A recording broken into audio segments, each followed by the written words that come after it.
I can tell you this much, guys. I've never sugar-coated anything. I won't even sugarcoat a donut. So you know that this video, this is going to be raw, real, uncensored, and I'm going to show you and tell you just how frustrating it can be living here in Thailand. It's not all sunshine, lollipops, and it can be really challenging at times. And guys, this is the brutal truth of what it's like to live in Thailand or anywhere in Southeast Asia for that matter as an expat. Yeah, I'm not sugarcoating nothing, kids.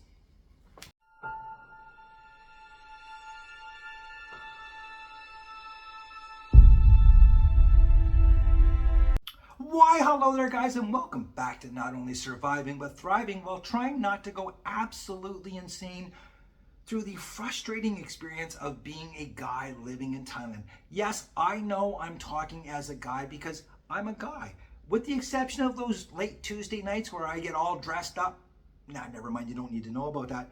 Listen, I apologize. I'm not talking for the ladies here. I'm talking about men who come to Thailand, and these are some of the things that make living here extremely frustrating for guys. It's all stuff that you're going to have to deal with. So I really suggest grabbing a six-pack or even possibly 2-4 and watching this video because, again, I'm not going to sugarcoat anything. I'm going to tell you the truth. A lot of people go on about, oh yeah, it's fantastic here. It's lovely. Oh, come over. It's the best time.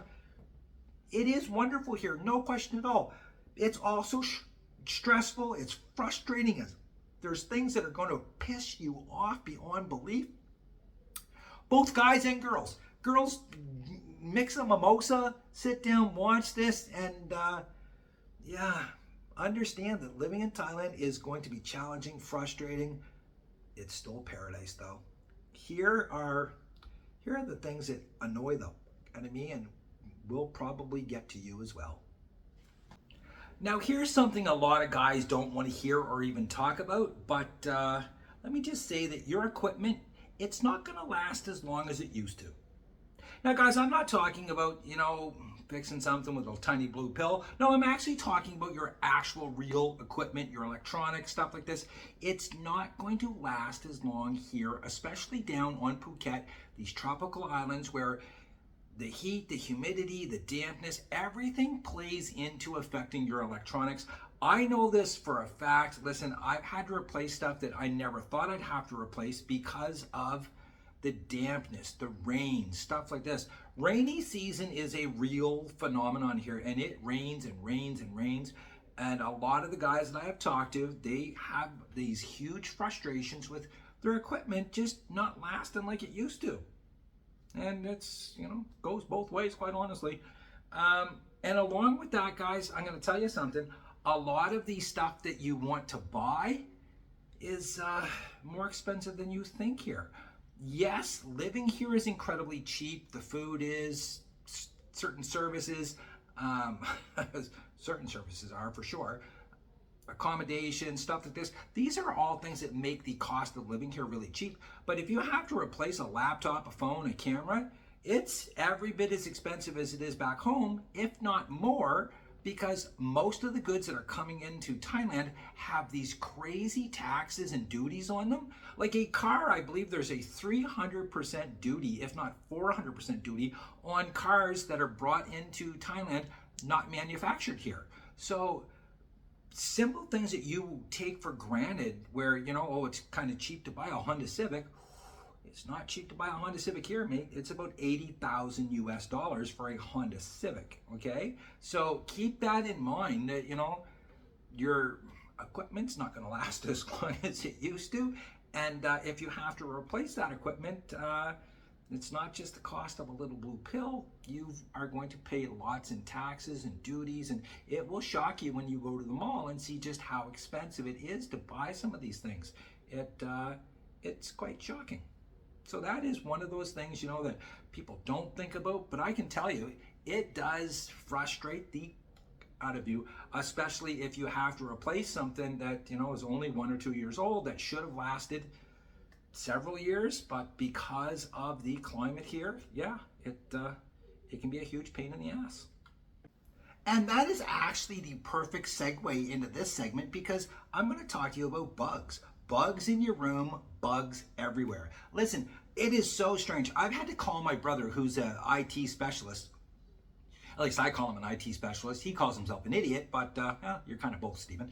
Anyways, I've had to call him many times because you would not believe the amount of bugs that get into my laptop. These little tiny microscopic bugs, I'll touch a button and bugs will come out of my keyboard, and there are bugs everywhere. I don't understand it. And I'm always worried, are they going to wreck my computer? So I'll go buy canned air, blow them out, and there's bugs. And you got to take it outside to do it because they are everywhere. Cockroaches. Cockroaches are one of those things that if you're not used to cockroaches, I'm not used to cockroaches. At least I wasn't. When I started going down to Cuba and, for some reason, there's cockroaches everywhere and people like them down there. I don't understand the fascination with cockroaches, but here in Thailand, there's cockroaches everywhere.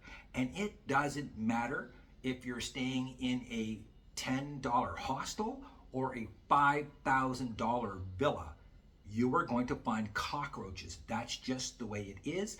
They come up through the sewer pipes. They are everywhere. So if you're the type of person who doesn't like cockroaches or you get freaked out, I'll be fully honest. The first time I was staying in a hotel room and I went in the bathroom and there was like 3 or 4 cockroaches, I jumped back, closed the door, called the front desk, and I'm like, yeah, I need a new room.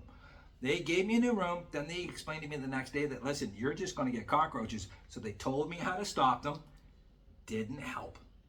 Now, I do know guys who have stayed in, literally, I'm not joking when I say this, $20,000 a month villas. Cockroaches. They have cockroaches, just like snakes. If you're someone like me who's creeped out by snakes, this is one of those things that you're going to have to deal with. There's a very famous TikToker here up in northern Thailand who went on vacation, and outside of his door, right beside his balcony, were 2 cobras doing the dance of love. Oh dear. I would have been on the first flight to Bangkok to the concrete jungle so fast to be crazy. I have seen some snakes. When I lived at the Hill Resort, woke up one morning, there's this big green, and when I say big, it was like 5 or 6 feet long green snake on my balcony. I freaked up. Literally, it got to the point where I didn't even want to sit underneath this tree because apparently, according to the owner, these snakes like to climb up into these trees, these green snakes, and yeah. One of the girls who lived right across the pool from me one night, she sent me this really cool video, and I truly believed that she had photoshopped this black and white snake, which was really pretty. I thought she photoshopped it onto her porch, but no, it was really there. And as it turns out, we had a guy who I'm going to talk about later on in this video. We had a guy who was a tour guide, and one of the things he did, he went to these snake farms.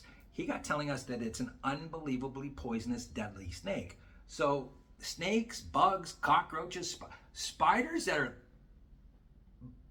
big ass spiders. I was going to a waterfall one time, and I turned around really quick and bam, there was this spider. His legs honestly were like this long. It was huge. So yeah, bugs, cockroaches, stuff like this.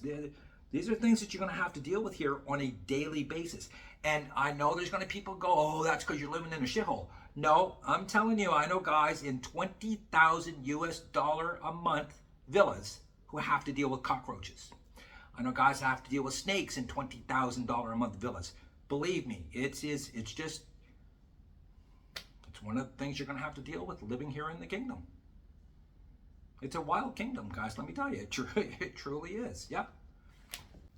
Now, just the same as I joked in the intro about I can't speak for women, I hate to use this term, but I'm going to use it because it's an extremely common one, so please, no racial shit, please. The white guy tax, okay? Everywhere you go as a foreigner here, and I say white guy tax because I'm a white guy, and any place I am in Asia, I pay the white guy tax, okay? You are going to be charged more than anybody else. It doesn't matter. It's just the way it is. And I'm sure, look, if you're any other color besides white and not a local Asian looking person, you're going to be charged extra too. I'm just talking from my own experience as a guy who pays the white guy tax. Every place you go, they're going to charge you extra money. If you want to book a tour, it's extra. If you just go to try and get street food all of the time, you're going to wind up paying more than what a local's going to pay. Some people don't have a problem with that, but if you've lived here long enough, it's a piss off. When I can go down and get pad krapow for 100 baht, but my Thai friend can go down and get it for me and it's 50 baht. That's not a whole lot of fun. It does make you feel like you're being taken advantage of. And as I've said in other videos, I know a lot of the time we go, oh, it's only 50 baht, who cares? Every fucking day that adds up, guys. I'm sorry, but it does. It adds up in a hurry. So you need to be cognizant of that. And it's one of those things that will really begin to play on you. It's going to offend you. And you're going to get to the point you're going to be like, oh, Thailand, the white guy tax or the Farang tax, however you want to call it, whatever's politically correct today. It's not going to be politically correct tomorrow, but maybe today it is. It is absolutely annoying. And again, it doesn't matter what you're doing. I mean, in the building that my Hungarian friend lives in, he knows that his rent is much more than what the local people are paying. He accepts it, he understands it because he's been coming here for decades. And he, like he said, you know, I'm cool with it because it's not too much.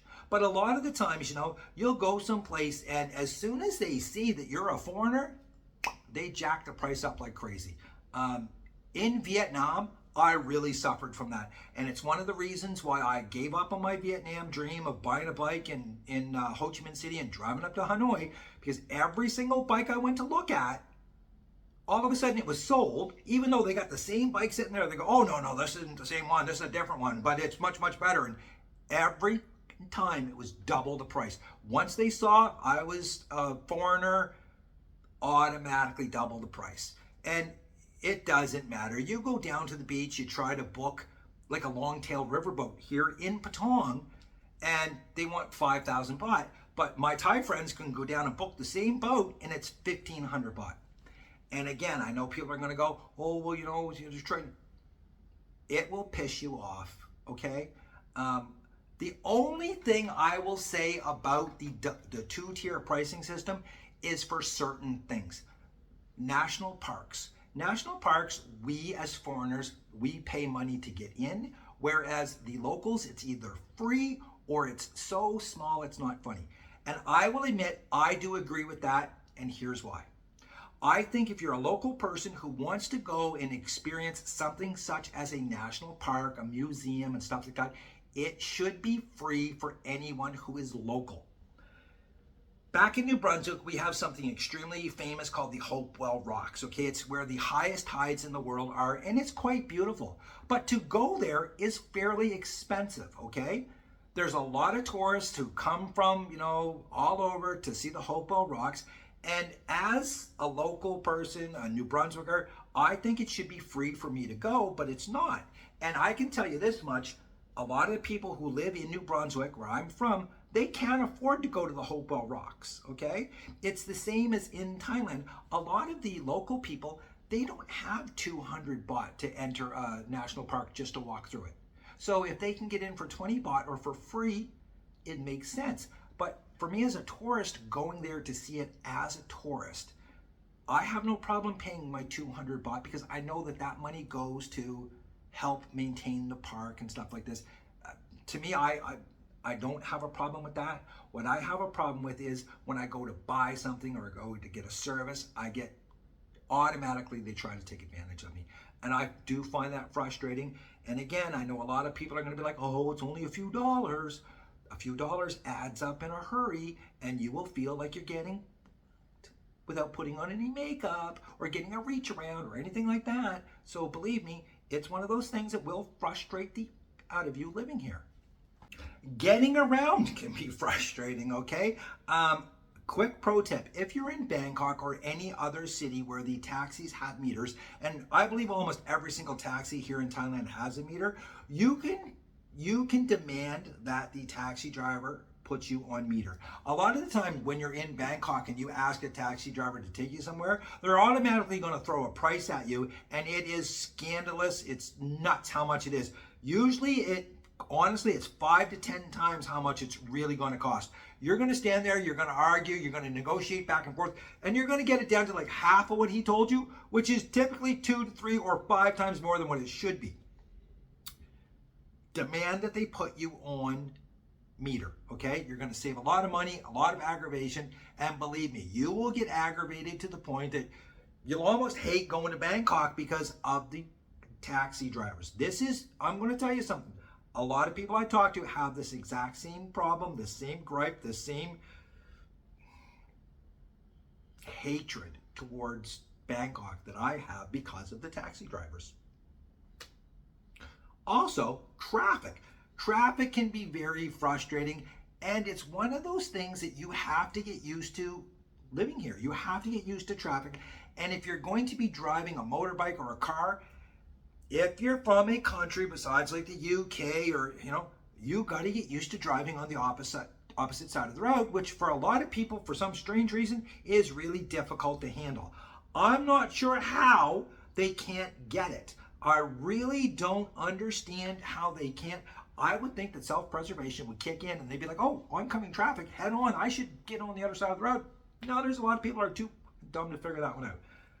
And it will be one of those things that it's challenging, it's frustrating, getting used to the whole driving on the opposite road, the traffic here, the complete lack of road etiquette, driving laws. I'm going to tell you something. You can fly by a cop on a bike, drinking a beer, cutting people off at 8,000 miles an hour, and they will not pull you over.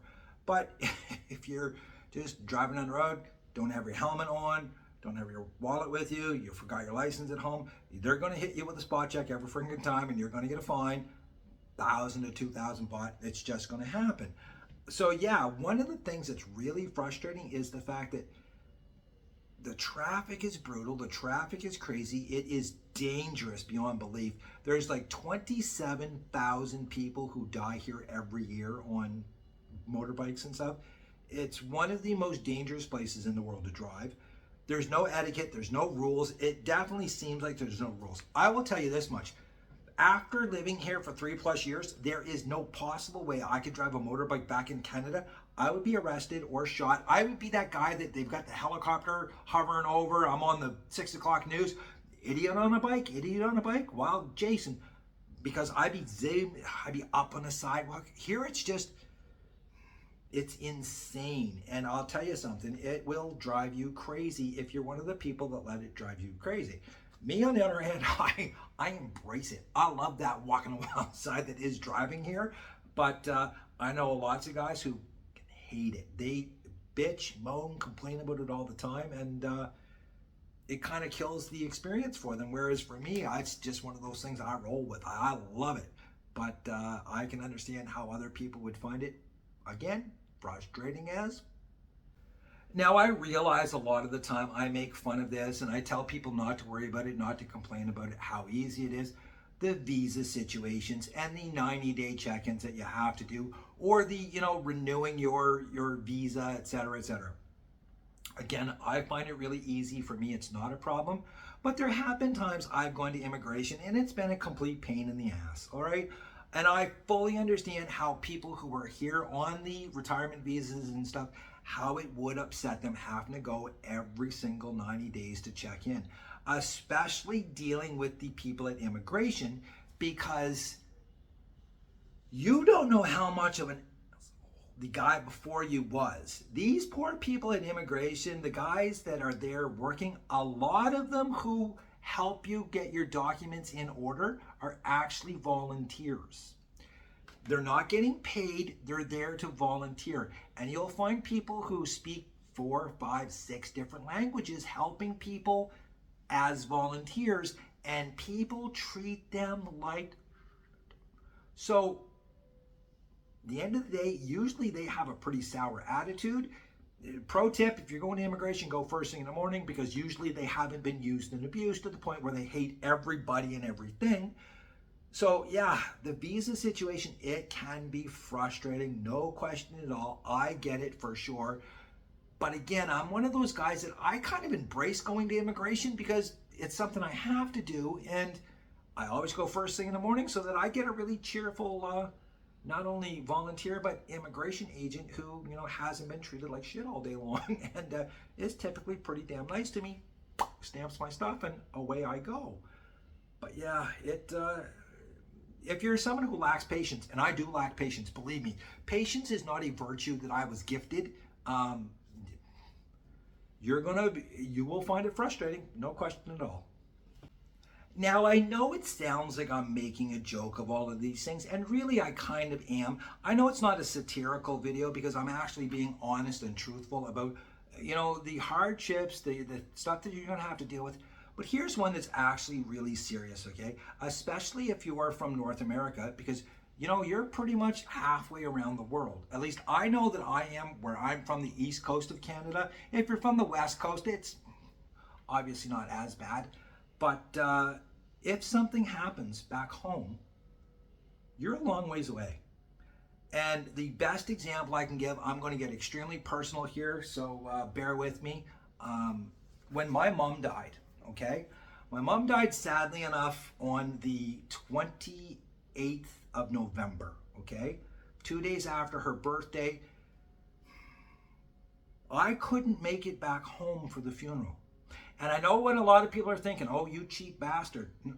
No, I would have paid anything to get back to Canada for my mom's funeral. I don't think there's a bigger mama's boy in the world than I am. I called my mom every single day, even from Thailand.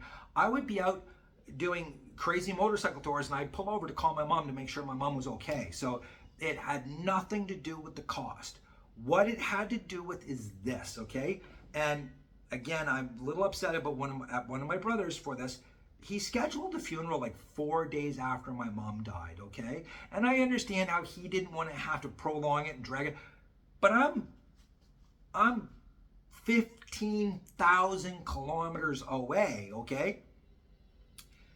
I called in every favor I could think of. As a real estate agent, I sold a lot of houses to some Air Canada executives, and I was like, listen, can you help me? Can you help me get home? And every one of them were like, Mark, listen, the chances of you getting home, especially at that point, because the world was just getting over the pandemic and air travel was just getting back to, not normal, but at least somewhat back to the way it used to be. And I was not going to get home. I talked to one executive at Air Canada, and she said to me, Mark, listen, here's what's going to happen. Most likely you are going to get delayed in Germany, Berlin, something like this. And it's not going to be for a couple of hours. It's going to be for days. So you're going to end up being all alone in some city that you don't know a single person, traumatized, mourning the death of your mother, and you're still going to miss out getting there for the funeral, and it's going to cost you tens of thousands of dollars, even with the bereavement discounts and stuff. And she's like, why don't you just stay in Thailand where you have people who care about you? And that's what I did. I stayed, and friends of mine, they came, they stayed with me. I'll be honest with you, it was a traumatic experience, and it was one that I never thought about. It's something that I didn't plan for, and when it happened, it really shook me. And this is something, guys, that you really have to think about.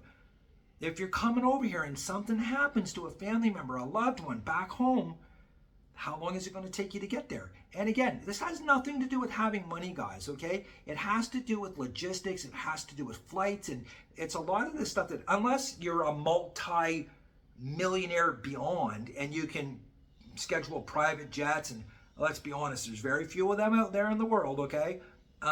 It's something that you really have to think about, take serious, and it's definitely one of those things that doesn't make things great. I to this day, I have guilt about missing my mom's funeral. Yeah. So anyways,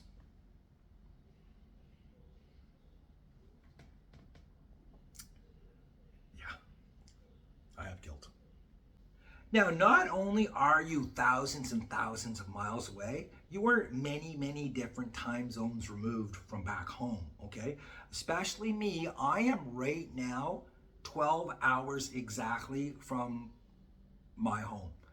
And other parts of Canada, I'm up to 15 hours different from them. So if something happens where you need to get a hold of, say, a government agency, such as perhaps Revenue Canada back in Canada, it's difficult and it can be, again, extremely stressful and frustrating as, believe me, I'm going through it right now, which is one of the reasons why I decided to do this video, because I'm going through a nightmare trying to get a hold of Revenue Canada, and I thought about calling this section here "Hold My Beer" while I'm on hold, because I've been trying to get a hold of Revenue Canada now for 3 days, and I have been on hold for at least 2+ hours every single time. And this can be extremely frustrating because you're sitting there wondering, do I got to go back to Canada to take care of this? I can't figure it out. And again, this is one of the things that you're going to have to deal with. For me, it came out of the blue. What happened was, I'm going to be completely, totally honest with you guys here. The other day, I was setting up an account and I got locked out of my YouTube. So I was trying to reload my YouTube and I couldn't get the damn code. So I thought, geez, maybe they emailed me a code. So I went into my email and I noticed this thing from my bank that said, you're in danger of bouncing a payment on something. And I'm like, hell no, am I? I'm like, no, there's thousands and thousands in that account. Like, that's impossible. So get into my bank account and I see that there's this legal judgment where they drained my bank account, okay? Took every cent from my bank account. And as it turns out, it's Revenue Canada because I was reassessed for a tax return from years ago. I'm over in Thailand. I'm, running around on motorbikes, chasing sunsets and waterfalls and living my best life. I'm not thinking about Revenue Canada. I haven't logged into my Revenue Canada account in years because I just pay my taxes and boom, I'm done. Well, apparently I've been reassessed and they took every cent from one of my bank accounts. It's not the greatest feeling in the world. What makes it difficult is trying to take care of it from here when, again, you're halfway around the world and the time zones are completely off. So you've got to stay up until the wee hours in the morning. And if you don't get a hold of them and you're on the phone for hours and hours and hours, it can get expensive. It can get frustrating because anybody that knows, if you're using like an internet connection to call and all of a sudden there's a glitch, guess what? Your phone call gets dropped. And yeah, it can be frustrating as, yeah, it really can. Hopefully I can fix my Revenue Canada problem. If not, it's really going to suck because, yeah, they took everything from my bank account. Yeah. Anyways, that's another thing, guys. Again, you're going to find it frustrating if you have to deal with a problem back home. Keep that in mind. It's not all sunshine, rainbows, lollipops, and ice cold beers. It's really not.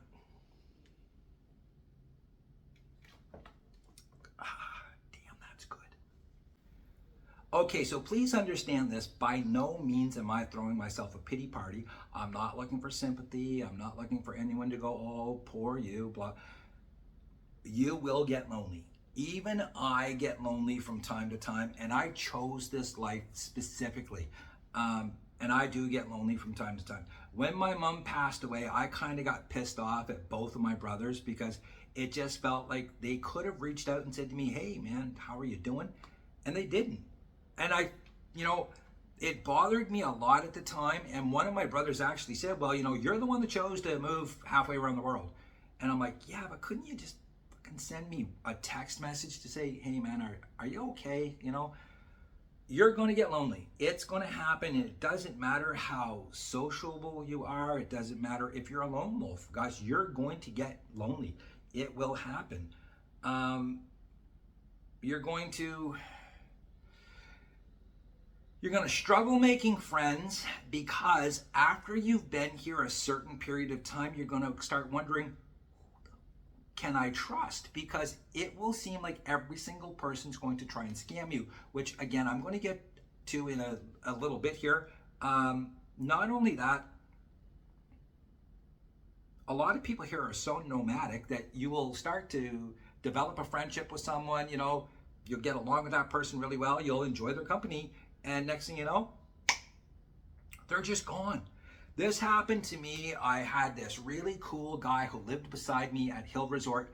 Him and I got along just like, it was fantastic. We used to sit out at nighttime on the balconies having beers, and what we would do is we would buy beers that we didn't think the other person had ever tried, like this crazy thing here, and we would buy it for the other person. And we would have these great conversations about life and what we've done, where we've been, who we are, and it was just, for me, it was fantastic. It was the beginning of what I was thinking was, this is going to turn into a lifelong friendship. I woke up one day and he was just gone. I said to the owner of the resort, I said, where did Anton go? And he's like, oh man, he gave me his keys this morning and took off. Never heard from him again. And I was like, honestly, I was depressed. I felt like I was like a jilted lover or something. It was really, really different. So that's one thing, guys, that you really need to think about. If you're someone if you get lonely easy, if you are the type of person who has to have companionship all the time or be around people, if you want to be social, this is a dangerous place to come, because again, a lot of the guys that come here, they fill that void. They fill that need for companionship with these girls who take advantage of them all of the time. And I'm not going to talk about the girls right now. I will get into that a little bit in this video. But you also leave yourself vulnerable to the people who are here, okay? Who will take advantage of you, okay? So I do want to talk about that, because there are so many people here that you have to be careful of. Listen, you cannot imagine how many people have tried to scam me since I've been here. It's even worse than those idiots that send you the Facebook messages and want to tell you about, oh, have you heard about this new government program? I saw your name on the list. All that bullshit. I have seen so many people try to scam me with these damn crypto things, DeFi mining, and just, it's unbelievable, and it's relentless. They never stop. One of my craziest stories is there was this Australian guy who was running around during the situation when, everyone was locked down, and he was running into and intentionally meeting guys like me who were here on, pensions and stuff like this, and we're not, flashing lots of money, and he would get talking to guys and convince them, thankfully not me, because I'm dumb, but I'm not that stupid. He would convince them to, put money into crypto, and then you put it into this DeFi mining thing, which is supposed to 2 times your money a month and all of this stuff. And he was showing them all this money he was making with these fake accounts, and he would call people on the phone and they'd be like, oh yeah, this month I made enough to buy a Ferrari and all of this shit. Anyways, he scammed a bunch of people here for tens of thousands of dollars, and they actually found him completely. You don't want to know how bad they beat this guy to death. This happens all the time. It's not just the girls. It's not just, all of the scams that happen here. It's the people that you will meet. I'm telling you, it is so hard to know who to trust here. And yeah, you're going to get lonely. Making friends, it's hard. It's challenging. And it can be disappointing, man, when you do make a friend, and because of the nomadic lifestyle that we've chosen, they just disappear out of the blue, and you're like, yeah, that sucks. And I do want to finish that up, or follow that up, I should say, with being scammed. This is one of the things about over here that will drive you up a wall, because there are just so many scams.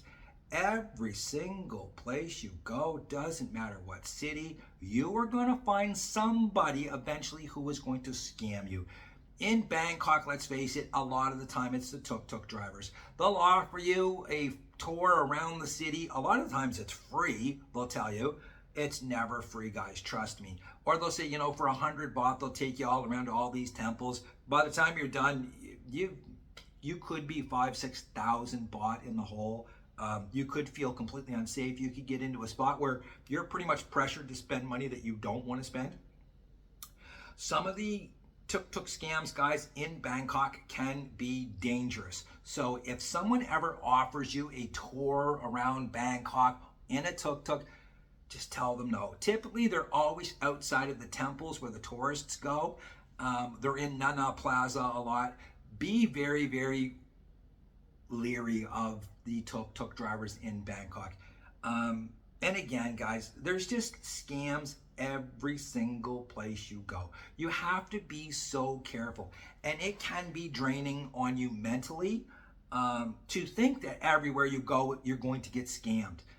Look, that is one of the things that I hate. And again, I'm not even going to touch on what the girls do to us, but everybody is trying to get a dollar from you one way or another, and most of them don't give a how they get it from you, so long as they get it from you, and they will scam you, they'll rip you off. One of the best examples I can give you is, I was in Bangkok about 2 years ago, and I wanted to go onto this river tour where you get on a boat. You pay, I think it's about 200 baht for the whole day. You get on and off the boat, on and off the boat, and it's a fantastic day. What an experience. And there's actual real tickets. You can Google it. I asked a taxi driver, I said, can you please take me here, you know? Instead, what he does is he takes me to this side soy that's way off the beaten path, and all of a sudden I'm confronted by two guys who are trying to force me to pay 2,500 baht to go on a boat tour. And I'm like, no, this is not what I want. I want the big boat. And now they've got me cornered, and there's three guys to just me. Thankfully, I thought, you know what? And I drove the first guy. I pushed him so hard he hit the brick wall behind him, and it knocked the wind out of him. He fell down. The other two guys went to him, and I just took off. It was a pretty scary experience, I'll be honest with you. And I'm not typically confrontational, but I knew in that situation, when I'm surrounded by three guys out in nowhere, I better get out of there in a hurry, and that's what I did. So yeah, the scams, they're just everywhere. You know what? A lot of the time, you'll get a message on your phone. It's a text message. I'm going to tell you something. Here in Thailand, don't open a text message from anybody or anything. Don't do it. Stop and ask a local person, look, can you read just the top of it? And they'll tell you whether or not scam or not. You won't believe some of the shit that can happen to you just by opening a text message here. So be very, very careful about that. Guys, scams are one of the things that makes living over here really, really miserable. And I know that we've done a lot of videos about it, and we joke about it, stuff like that. But at the end of the day, it's draining. It really is, because your guard is up all the time because you're so worried about getting scammed every single place you go. It's shitty. Anytime you go out with a local person, if you're on a date, anything like that, you are going to be expected to pay. Now, I fully understand there's all of these YouTube videos, TikTok videos, Instagram things where people are going on about how, oh, it should never be 50-50. The man should pay for everything, blah, blah, blah. I'm sick and tired of that. Let me tell you, when you come here, you are going to be expected to pay for everything, okay? So let's say that you do take a girl out to dinner, and all of a sudden, she invites some friends with her out of the blue. Guess who's paying for everybody? You, okay? Every single time you go someplace, you are going to be expected to pay. And I realize that there's this whole masculinity thing running around about how real men pay for everything and they don't make a woman. But do you know how long your money's going to last if you pay for everything for every single person? I'm going to tell you something right now. You are going to get frustrated as, I'm just straight up honest. Look, you can watch these TikTok idiots all you want to. They go on about how, oh, you know, a real man pays for, you know, that Aman Gadzi guy, okay? Let me tell you something, boys. He's a millionaire many times over. He can afford to pay for everybody. You most likely can't if you keep doing it repeatedly all of the time. Your money's going to run out in a hurry here, okay? People will take advantage of you beyond belief. One of the best examples I can give you about this is one of my really, really good close friends here. It was her birthday in December. I just got back from Cuba, and I wanted to go out with her and celebrate her birthday, you know, and have some. And she's like, Mark, please just stay home. Don't come. You can take me out tomorrow night. Well, you know. And I'm like, no, I want to come in, you know. And she's like, Mark, no, because every single person is going to expect you to pay. Just let them take me out, they can pay. And they ran up a bill of over 27,000 baht, okay? Which is a ton of money, guys. That is around 800 US dollars for a birthday party. I mean, it's absolutely insane the way that they spend money here, and they just don't even think about it. They'll go out and they'll buy like Johnny Walker Black Label booze, and they'll pay about 300 US dollars for a bottle of Johnny Walker Black Label. I mean, at a bar, okay, at a bar, which I think is crazy. But then they drink it with Coke, and they're paying $3 for a can of Coke that they can walk into 7-Eleven and get for what? Right around 40 cents?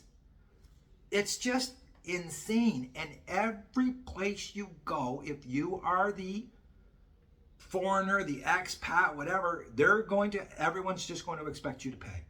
And that will, I promise you, it will play on you. It'll get annoying to the point that you don't even want to go out with people because you know they're going to expect you to pay.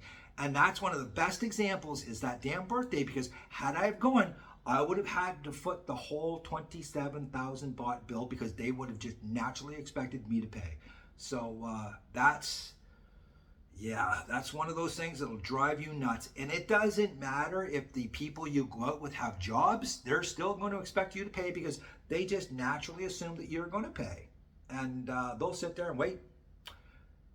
They'll actually have a staring contest with you waiting for you to pay. And it is, again, a lot of the things in this video, guys, are frustrating and I'm just letting you know that it's not all roses, it's not all sunshine and lollipops here, okay? Yes, I talk about all the time, oh, live your best life. And I am living my best life for the most part, but there are things that really piss me off. And these are some things that do, and they're going to piss you off too as well. And being expected to pay for everything, again, unless you're some multi-million-dollar TikTok idiot, you shouldn't be paying for everything all of the time. You really shouldn't. And I know I said I wasn't going to dwell too much on the girls in this video, but I've had so many of them sit me down and talk to me about this exact scenario. A lot of the relationships here break up because the girls, yes, they do, they squeeze you for as much money as they can, and they enjoy going shopping, they enjoy having stuff because they've never experienced being able to go and buy things for themselves, go shopping, and it's a completely new experience to them for the most part.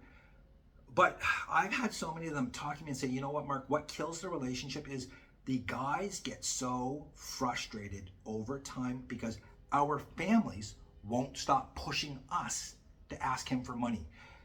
It's just nonstop. And I've had girls tell me, look, I really loved my boyfriend. We had a fantastic relationship. And it ended because he got so frustrated with her family constantly asking for money because everybody assumes that we're rich and that we're just going to give money and give money and give money. One of the best examples that I can give you is this, okay? And again, I'm trying not to make this video too long, but I want to give you some context, okay? One of my really good friends here who I met the very first week I was in Thailand, I think she's wonderful. She was cleaning one of my condos and I thought she was great. Anyways, she's extremely sick. She has acute kidney failure and she goes for dialysis 3 times a week. I know this 1,000% for certain. She's not scamming me because I've taken her to the hospital and sat there with her while she's done it, okay? I've seen the little pack on her body. Anyways, She has been in a relationship with a guy from Germany for over 15 years. And the guy from Germany is poor, okay? He's got some money, not a lot, very little. They live in an extremely, let's just put it, local house, okay? Like you go there and you're like, ugh, it's, anyways. He's fantastic. She's fantastic. He's actually lived in Thailand for over 20 years with no visa. I don't know how he gets away with it. He just gets away with it. Hopefully nobody catches him because of this video. But anyways, this girl desperately needs a kidney, and she has a sister who is just 1 year older than she is with a fully functional, healthy kidney. And I don't know about anybody watching this video, but if one of my brothers or even one of my friends ever needed a kidney, I would be like, damn, how fast can I cut it out and give it to you? I would never want anything for it, would never expect anything for it. Her sister is going to let her die. She's actually willing to let her sister die. And she's getting to the point, I'm going to be honest with you, she's been through dialysis so much that, I mean, this girl, she's starting to look like Marge Simpson. That's how yellowish she's looking. All because her sister wants 300,000 baht, which is only about 82 or 8,300 US dollars for this kidney, or she will not give it to her own sister because she truly believes that her sister's boyfriend slash husband, I think that's what she calls him now, has money, but he doesn't, and he can't save his girlfriend of over 15 years because he doesn't have it. So yeah, you're going to be amazed at how everybody's going to expect you to pay for things, and they're just going to want you to keep giving and giving to the point that you're just going to get so frustrated that it really ruins the whole experience. It ruins a lot of friendships, a lot of relationships here. And yeah, it's frustrating. Again, I should title this video Frustrating as in Thailand with Dr. Mark Sabian, because all of these things you are going to find unbelievably frustrating. If you guys made it this far in the video, I really want to thank you, and I'm just going to assume that you're probably drunk at this point. Communication. Like, this is one thing a lot of people struggle with here is communication. You don't understand the language. It's hard to, it's hard to use body language. Communicating can be extremely difficult, especially if you're trying to have a relationship with a local person. So guys, girls, that can be really, really confusing. There's a lot of nuances that you're just not going to get, stuff like this. But just simple communication, like going in and asking for something and having to repeat yourself over and over and over again because you haven't taken the time to learn any type of local language. I would strongly suggest, if you're thinking of moving here, just go online and learn some basic Thai, some phrases such as, the numbers 1 to 10, a fantastic thing to understand. Know how to order something, know how to say hi, hello, thank you, goodbye. Just basic stuff like this will make everything so much less stressful for you. I will say this much also, another big problem that a lot of people have when it comes to communication is that they end up overpaying for stuff that they should never have to pay extra for simply because they can't communicate properly. Best example I can give you is this today, these beers, okay? I'm gonna tell you the craziest story about these beers. I went to this store to buy them specifically because they're actually quite cheap at this store. It's foolish how cheap they are. Anyways, I get up to the counter and the guy obviously knows that I'm me. He doesn't expect me to understand anything. And he's talking to the person beside me, and the store that I'm at actually has a membership thing, where if you are a member to the store, you get incredible discounts, such as this beer at 50% off of what the store price is, and this is dirt cheap where I'm at right now, okay? Anyways, he turns to the person beside him, he goes, oh, this guy doesn't have a membership, blah, blah, blah, blah, blah. And I looked right at him in perfect vernacular and told him, no, I don't have a membership. You are 100% right, my friend. He was so impressed by that he took and gave me a free membership. So I got these at 50% off. Awesome. Not only that, and again, I'm not making this video about the girls and the guys, but a lot of the time, guys will be hanging out with their girlfriends or their potential girlfriend, whatever, and she'll be with her friends talking and stuff, and he has no clue what they're saying. And a lot of guys find that really frustrating. They find it ignorant, indignant. But you got to remember that a lot of her friends, they don't speak English, okay? Unless they're, especially down in Phuket, unless they're in, the transactional relationship industry, they're not going to speak English, or they're not going to have a good grasp of English. So for the most part, she's going to speak Thai with all of her friends, and you're not going to have a clue what they're talking about. They could be talking about you. They might be making fun of you, devising a way to scam you out of it. Communication, guys, is one of those things that a lot of people are going to find frustrating. Please don't be that guy that comes here, though, and says, oh, I don't understand why they can't speak English.